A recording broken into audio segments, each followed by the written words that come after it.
আজি আম আদমি পাৰ্টি মহানগৰ জিলা সমিতিয়ে প্ৰতিবাদী কাৰ্যসূচী হাতত গ্ৰহণ কৰে মূল্যবৃদ্ধিৰ বিৰুদ্ধে।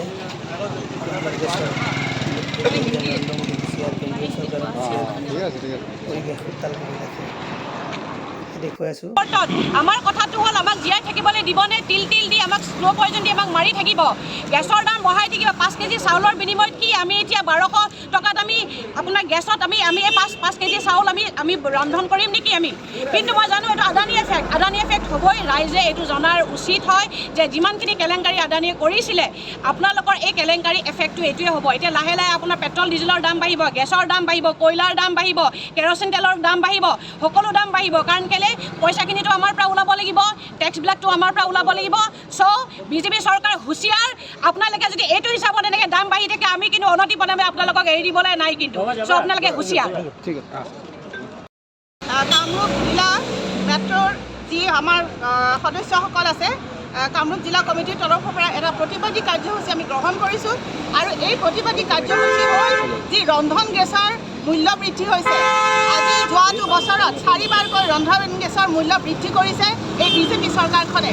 আৰু লগতে এইবাৰ আৰু অত্যাধিক ধৰণে কমাৰ্চিয়েল গেছত তেওঁলোকে 350 টকাকৈ আৰু আমাৰ যি ঘৰুৱা ডমেষ্টিক যিটো আমাৰ গেছ আছে তাত 50 টকাকৈ তেওঁলোকে মূল্য বৃদ্ধি কৰিছে। এই মূল্য বৃদ্ধিৰ কাৰণে আজি আমাৰ সাধাৰণ ৰাইজ জুৰুলা হ'ব লগাত পৰিছে। গতিকে এই মূল্য বৃদ্ধিৰ বিৰুদ্ধে আজি আম আদমি পাৰ্টীৰ মহানগৰ জিলা কমিটিয়ে এক শক্তিশালী পদক্ষেপ আমি গ্ৰহণ কৰিছোঁ। আৰু আমি এই পদক্ষেপৰ জৰিয়তে চৰকাৰখনক জনাবলৈ বিচাৰিছোঁ, তেওঁলোকে যি ধৰণে আমাৰ মানুহৰ ওপৰত বাৰে বাৰে মূল্য বৃদ্ধিৰ বোজা তেওঁলোকে জাপি দিছে আৰু সাধাৰণ মানুহৰ জীৱন দুৰ্বিষহ কৰি তুলিছে, এই ব্যৱস্থা তেওঁলোকে বন্ধ কৰক। অত্যাৱশ্যকীয় সামগ্ৰীৰ মূল্য বৃদ্ধি তেওঁলোকে ৰোধ কৰক। গেছৰ চিলিণ্ডাৰৰ মূল্য বৃদ্ধি তেওঁলোকে ৰোধ কৰক।